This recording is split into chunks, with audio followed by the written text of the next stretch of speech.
So, thank you, Fern, for reading today. And Fern read for us 1 Corinthians, the 8th chapter.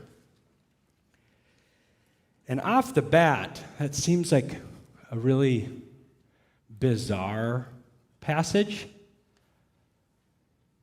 Paul is addressing a debate in his congregation on whether they should eat meat that has been sacrificed to idols.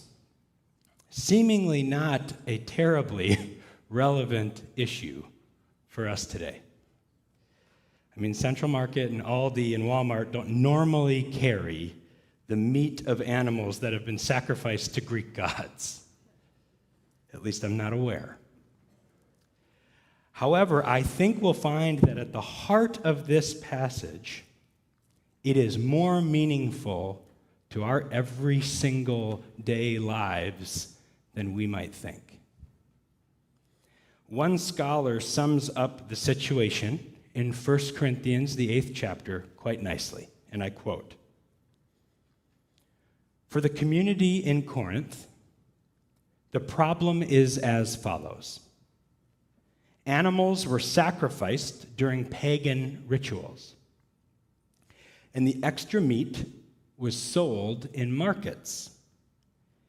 And the question was, should Christians living in Corinth buy and eat this meat?" End quote. In other words, would eating meat that was devoted to a Greek god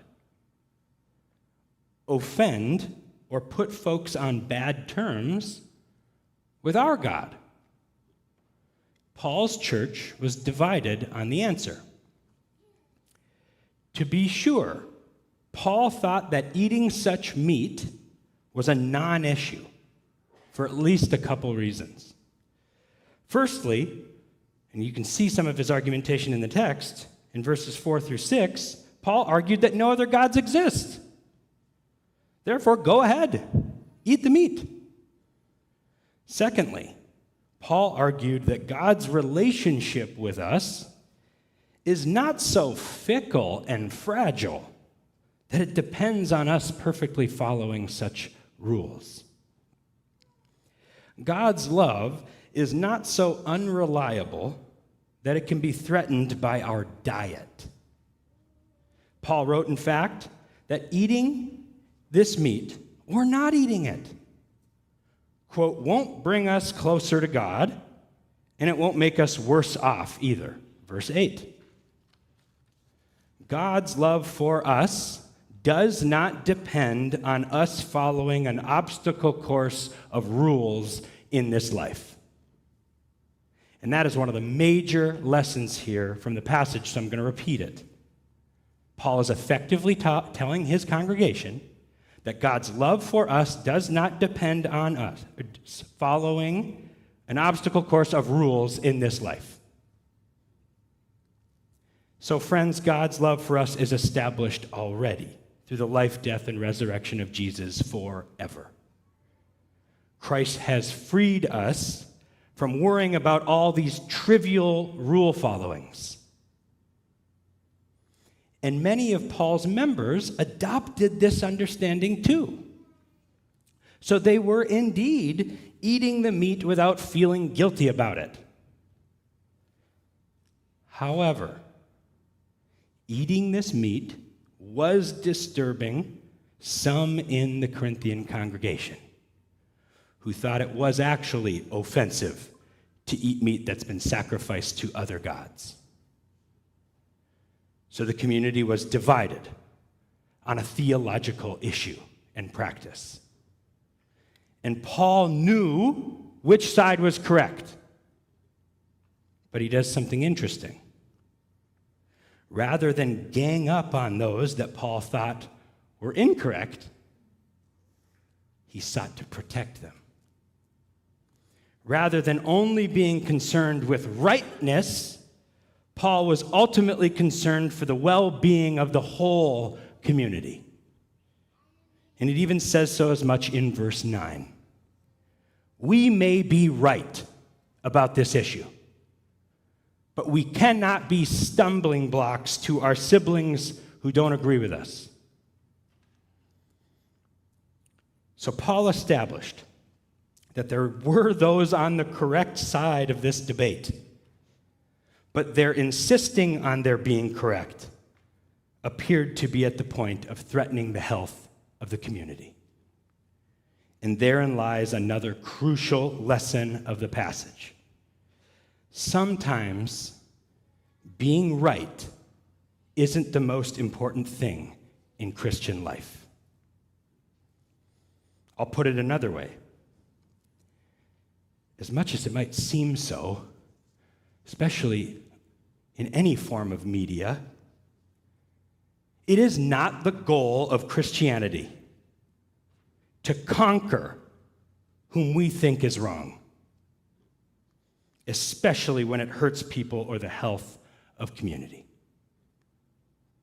As Paul implies right off the bat in verse 1, knowledge puffs up, but love builds up. So choose love. Paul sums this up in the passage's final line as well.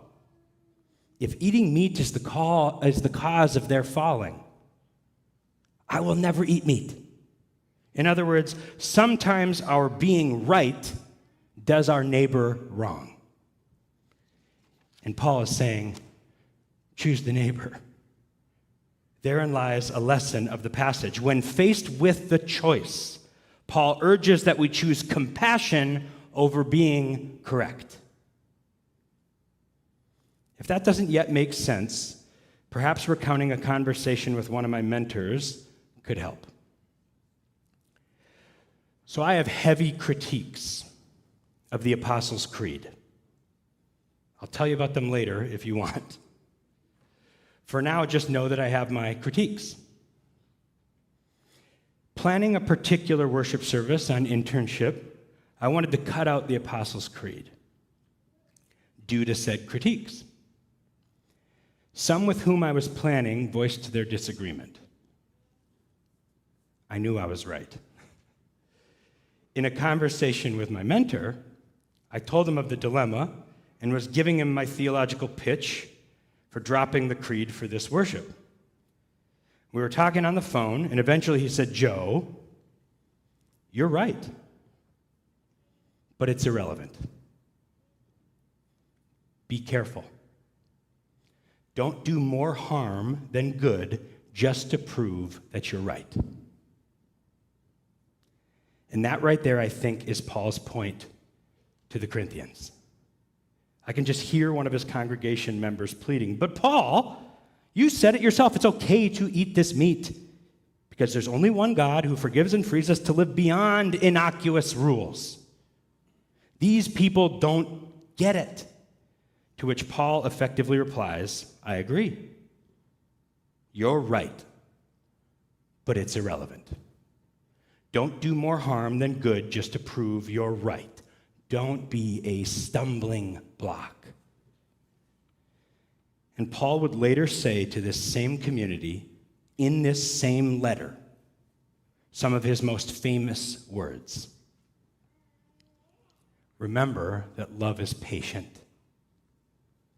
Love is kind. Love does not always insist on its own way. Sometimes love concedes the desire to be right for the sake of relationship. So applying this to our modern lives, imagine how much less hateful our political discussions would be if we carried into them Paul's principle to pursue love over being right, to pursue the health of our neighbor over being right. Imagine if we carried this principle into our conflicts with family, with our friends, with our classmates, with our enemies, with our colleagues or fellow congregation members. Imagine if we carried Paul's principle to pursue love over being right into our marriages or into our denominational relationships or to those outside of our religion, imagine how many wars would have been prevented if we allowed love to govern us rather than the pursuit of proving ourselves right. Imagine how much suffering has been caused by people needing to prove their rightness. To be clear, of course, there absolutely are times when it pays to be right and fight for the truth. Knowledge should not be despised. That is not the point of this passage, says one scholar. But Paul is urging that our ultimate determiner of our behavior should be love and protection of the neighbor.